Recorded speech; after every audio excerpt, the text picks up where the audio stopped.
Hello, ഇന്ന് ഞാൻ വന്നിരിക്കുന്നത് ഒരു ചപ്പാത്തി ഉണ്ടാക്കുന്ന വീഡിയോസും കൊണ്ടാണ് കേട്ടോ. ചപ്പാത്തിയും കടലക്കറിയും. അപ്പം ചപ്പാത്തി ഉണ്ടാക്കാൻ പോണ ആൾ കുഞ്ഞാണിയാക്കിയാണ് കേട്ടോ. അതുകൊണ്ടാണ് ഞാനിതൊരു വീഡിയോ ആക്കാമെന്ന് വിചാരിച്ചിട്ടുള്ളത്. അപ്പം ഞാനിതിങ്ങനെ കുഴച്ച് പിന്നെ ഇങ്ങനെ എന്താ പറയുക ബോളൊക്കെ ഉണ്ടാക്കി കൊണ്ടുവന്നപ്പോഴാണ് പഴുത്ത ചക്ക ഉണ്ട് അവിടെ കൊണ്ടുവന്ന് വെച്ചിരിക്കുന്നത്. അപ്പോൾ അത് മുറിച്ച് ചോളം എടുത്ത് കൊടുക്കണം. അപ്പോൾ ആ സമയത്ത് ഞാൻ കുറച്ച് പരത്തി തരാമെന്ന് പറഞ്ഞു എന്നോട്. അങ്ങനെയാണ് ഇപ്പോൾ ഇത് കുഞ്ഞാണിയൊക്കെ പരത്തേണ്ടി വന്നത് കേട്ടോ. അപ്പം ഞാൻ അതല്ല പറയണത്, ഈ ചപ്പാത്തി കുഞ്ഞാണിയൊക്കെ കണ്ടോ കൈകൊണ്ട് ഇങ്ങനെ ഞാൻ മെഷീനുമേ അമർത്താൻ വേണ്ടിയിട്ട് മെഷീൻ കൊണ്ടുവന്ന് വെച്ചിട്ടുണ്ട്. പക്ഷേ കുഞ്ഞാണിയൊക്കെ മെഷീനൊന്നും എടുക്കണില്ല. അതിങ്ങനെ കൈകൊണ്ട് മാത്രം പരത്തിയിട്ട് പിന്നെ കല്ലുമ്മ വെച്ച് പരത്താണ് പൊടിയിട്ടിട്ട് കേട്ടോ. എന്നാൽ അടിപൊളിയിട്ട് എനിക്ക് പോലും ഇങ്ങനെ വട്ടത്തിൽ പരത്താൻ കഴിയില്ല കേട്ടോ.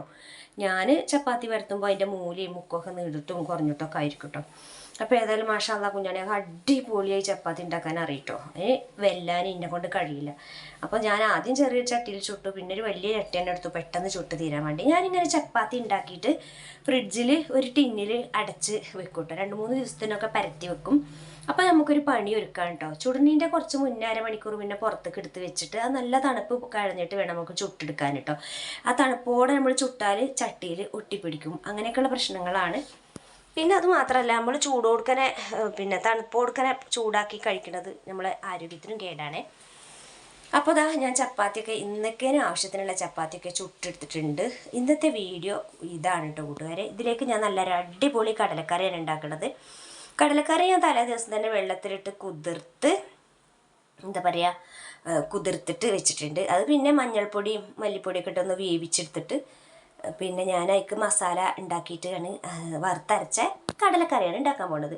അപ്പോൾ നല്ല കോമ്പിനേഷനാണ് കേട്ടോ ഈ കടലക്കറി ഈ ചപ്പാത്തിക്ക്. ചിക്കൻ കറി അവിടെ മാറിയിട നിൽക്കും, അത്രയ്ക്ക് ടേസ്റ്റാണ് എൻ്റെ കടലക്കറിക്ക് കേട്ടോ. അപ്പോൾ അത് ഞാനത് ചതച്ചതും തക്കാളിയും ചെറിയൊരു ചെറിയ ഉള്ളികൾ 3-4 കൂടെ വഴറ്റി ഇതിലേക്ക് വേവിച്ചിട്ടുള്ള വെള്ള കടലയാണ് കേട്ടോ. നല്ല ടേസ്റ്റാണ് ഈ കടലയ്ക്ക്. ഇതങ്ങോട്ട് ഇട്ട് കൊടുത്തിട്ട് ഉപ്പൊക്കെ ഇട്ട് ഇളക്കി നമ്മൾ കറിവേപ്പിൻ്റെയും വെളുത്തുള്ളിയും ചെറിയുള്ളിയും പെരിഞ്ചീരകവും നാളികേരമൊക്കെ നന്നായിട്ട് വറുത്ത് കറിവേപ്പിലൊക്കെ കൂട്ടി മഞ്ഞൾപ്പൊടിയൊക്കെ ഇട്ട് വറുത്ത് ആ നാളികേരക്കൂട്ടും കൂടി ഒഴിച്ച് കൊടുത്താലുണ്ടല്ലോ നമ്മളെ കടലക്കറി അടിപൊളിയാവും കേട്ടോ. അപ്പോൾ ഇങ്ങനെ കടലക്കറി വെക്കണവരുണ്ടെങ്കിൽ ഒന്ന് കമൻറ്റ് ചെയ്യണേ. അതുപോലെ തന്നെ നിങ്ങളുടെ വീട്ടിൽ കുഞ്ഞാണിയക്കാരെ പോലെ ആരെങ്കിലും നിങ്ങളെ ചപ്പാത്തി ചുടാനൊക്കെ സഹായിക്കണമല്ലുണ്ടോ ഉണ്ടെങ്കിൽ ഒന്ന് കമൻറ്റ് ചെയ്യണം കേട്ടോ. എനിക്കതൊന്ന് അറിയാൻ വേണ്ടിയിട്ടാണ്. അപ്പോൾ ഞാനിങ്ങനെയൊക്കെ എനിക്ക് ജോലി എടുത്ത് തരുമ്പോൾ ഞാൻ നല്ല ഹാപ്പിയാണ് കേട്ടോ.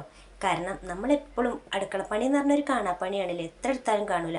അപ്പോൾ ഇടയ്ക്കിടയ്ക്ക് ഇങ്ങനെ സഹായിക്കുമ്പോൾ നമ്മൾ ഹാപ്പി ആവില്ലേ. അപ്പോൾ ഇന്നത്തെ വീഡിയോ ഇഷ്ടമായിട്ടുണ്ടെങ്കിൽ ലൈക്ക് ചെയ്യണേ.